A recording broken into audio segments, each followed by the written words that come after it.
Hi friends, మన Vijayawada bank options channel ఈరోజు మీకోసం మంచి ఇండిపెండెంట్ హౌస్ తీసుకొచ్చింది.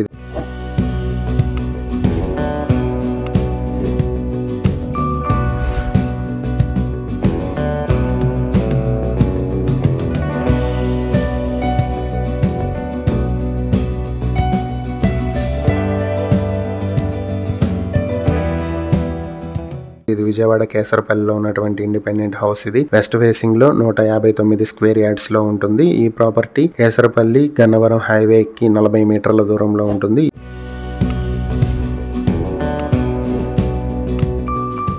ఈ ప్రాపర్టీ మీ సొంతం చేసుకోవాలనుకుంటే బ్యాంక్ ఆక్షన్ స్టార్టింగ్ ప్రైస్ 59,13,000 నుంచి మొదలవుతుంది. ఆక్షన్ డేట్ మార్చి 27, 2026. ఈ ప్రాపర్టీకి సంబంధించి ఏవైనా డీటెయిల్స్ తెలుసుకోవాలనుకుంటే స్క్రీన్ మీద కనిపిస్తున్న మా ఫోన్ నెంబర్లకు వెంటనే కాల్ చేయండి. ఇలాంటి మరిన్ని వీడియోల కోసం మా ఛానల్ ను సబ్స్క్రైబ్ చేసుకోండి. అలాగే మా ఇన్స్టాగ్రామ్, ఫేస్బుక్ పేజెస్ ను ఫాలో చేయండి. Thank you for watching.